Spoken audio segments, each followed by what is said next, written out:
도대체 머릿속에 뭐가 들어있길래 이런 소리를 하는 걸까요? 윤석열 정부가 또다시 국민 탓을 하면서 헛소리를 하고 있습니다. 한덕수 총리가 전기, 가스 요금 등 에너지 값을 또다시 인상하겠다는 의견을 밝혔는데요.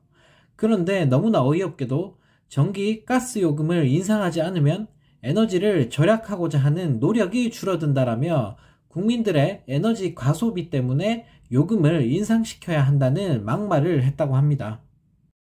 그러면서 탄소 배출 감축 등 기후 위기와 관련해서 정부의 약속이 지켜지지 않을 수 있다는 논리를 폈다고 하는데요.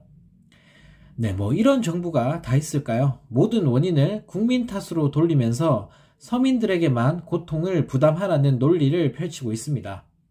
그렇다면 산업용은 왜 그렇게 싸게 해주는 걸까요? 국민들만 때려잡고 국민들만 못살게 하고 있는 윤 정부인데요. 국민들이 에너지를 펑펑 쓰기 때문에 요금을 인상해야 된다는 윤석열 정부.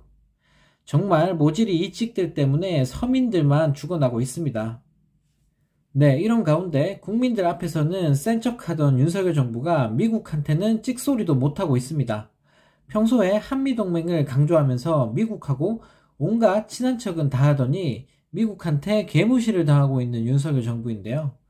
미국 CIA가 한국 정부를 불법 감청한 것과 관련해서 과거의 전례, 다른 나라의 사례를 검토해 대응책을 한번 보겠다라고 밝혔습니다. 사실상 찍소리도 못하고 그냥 넘어가겠다는 이야기 같습니다. 그러면서 대통령실 관계자는 제기된 문제에 대해 미국 측과 필요한 협의를 할 예정이라고 말했다고 합니다. 정말 어이가 없습니다. 항의가 아니라 협의를 하겠다는 건 도대체 뭔 헛소리일까요? 강하게 항의를 해도 모자랄 판에 감청을 당한 우리 정부가 도대체 미국과 무슨 협의를 하겠다는 걸까요? 정말 모질이 대통령 하나 때문에 국격이 끝없이 추락하고 있습니다. 추락하고 있는 건 국격만이 아닙니다. 윤 대통령 취임 이후 한국 경제는 폭망하고 있는데요. 지난 2012년 이후 11년 만에 경상수지가 2달 연속 적자를 기록했다고 합니다. 단 2달 만에 누적 적자액만 50억 달러에 이르렀고 대한민국의 경제 성장을 견인해온 수출은 6개월 연속 뒷걸음질 치고 있다고 하는데요.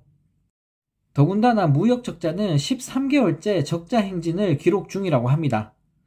외부의 평가는 더욱 부정적이라고 하는데요.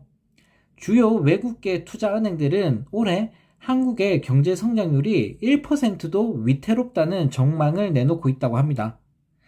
도대체 윤석열 정부는 뭐 하고 있는 걸까요? 나라 경제가 심각한 위기 상황인데 맨날 술만 마시고 어디 놀러나 다니고 있고 아무런 해법도 내놓지 못하고 있는데요. 이따위로 나라 망칠 거면 그냥 스스로 내려오는 게 맞지 않을까요? 모질이 윤 대통령은 나라 그만 망치고 능력이 없으면 제발 그만두길 바랍니다.